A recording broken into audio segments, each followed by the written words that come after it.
Cold Weather by Gregory Brandt. One reason I moved to Hawaii was my resentment towards cold weather.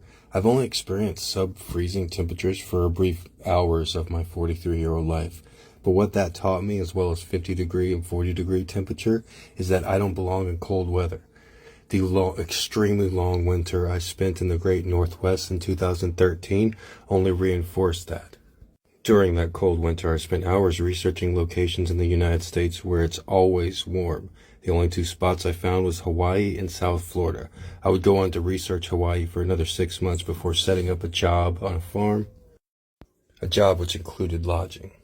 The farm I selected was located in Waianae, Hawaii, which has been called the most Hawaiian part of Hawaii because it has the most Hawaiians living there per capita. For my first 6 months in Hawaii, I didn't leave Waianae. It was a great experience, and I learned a lot about the Hawaiian culture, and the Hawaiian culture is richest, deepest, oldest, most complex history and culture of any other part of the United States. I don't know if Hawaii will ever be a sovereign nation again, but as long as it's part of the United States, it's the best part of the United States, and it's not even close. I once worked at a furniture warehouse in Salt Lake, not far from the University of Hawaii Aloha Stadium, before they tore it down.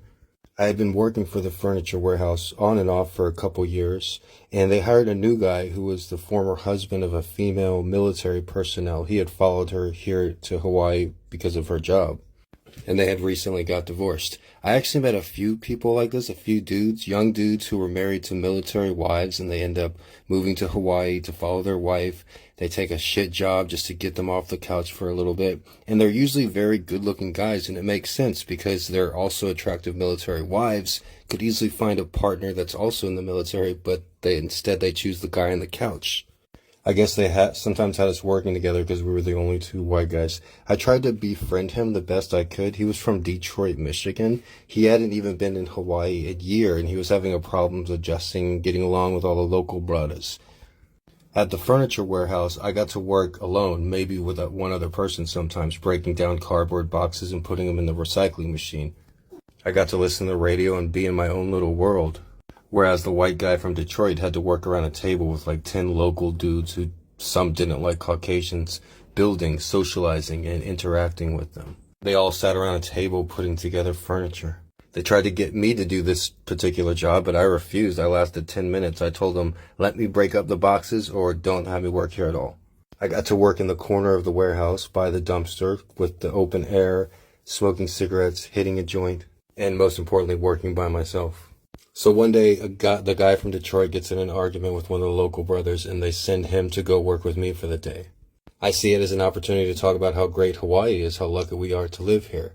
I ask him questions about Detroit, but he's not really interested in talking about it, but he does say that he has family and friends there. I remember sarcastically asking him if he likes M&M. That was the only one of my questions he took seriously. I offered him some pot at lunch, but he wasn't interested. He's not really listening to me the whole day, and the conversation is basically me talking. Then we start talking about plane tickets and flight times. Before you know it, he's on his phone looking up prices. Believe it or not, he doesn't even make it to the end of the workday. He is out of there and on a bus to the Honolulu airport before even finishing his shift. I was surprised and disappointed.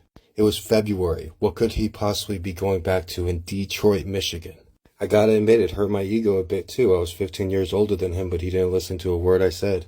I was working a shit job for a shit wage just like he was. So what I said didn't matter. I shouldn't take it personally. But I see it's 18 degrees in Detroit tonight.